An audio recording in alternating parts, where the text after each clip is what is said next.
Did you know that there are 27 million slaves in the world today? Over 80% are women and children. This is fast becoming the largest crime issue in the world today, with revenues estimated at $32 billion annually. Let us not forget that behind every statistic is a lie. I was promised a good job and the new life of opportunity, but the reality was, they threatened my family. They said they would hurt my baby, and I could not call for help. But today, Breaking Chain Networks is making a difference. I'm learning new skills, and I have hope for the future, and I'm free from my past. Thank you for coming back each week to tell me I have a heavenly Father who loves me. Thank you for caring. I can dream again. I can believe again.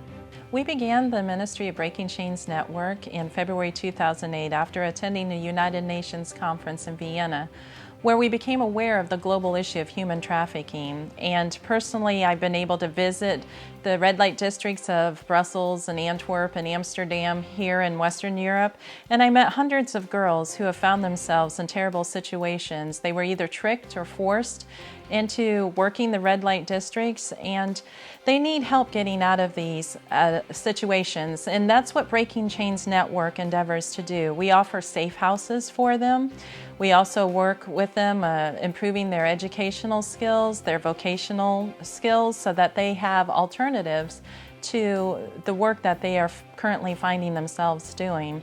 But most importantly, what we're able to do is share the love of God and just let them know that God has a plan for their future and He wants to bless them. In fact, we have been working with a young lady who has 2 small children. She recently found herself homeless in Brussels after fleeing her trafficker, and I'm going to let her share with you a little bit of what Breaking Chains Network has been able to do for her. When I met this ministry, I saw something different. I saw Jesus working in my life. By the words of encouragement, the first time again I found people that never discriminate me or judge me for my actions. The first time I believe that there are people really who are against human trafficking and who are against prostitution. One of the areas that we want to focus on is prevention. Recently, we had an opportunity to go into Bulgaria. 70% of the girls my wife sees in the red light district come from Bulgaria. We went in and told them what is actually happening, the exploitation that they will go through when they come over here if they're not careful. We had an interview at the end of our time there, and we were told that this event was considered to be the event of the year because no one has ever come and told them what is actually happening to their daughters. This doesn't stop here though. We've been invited back into towns and cities to share the gospel and to be able to tell them what is actually going on.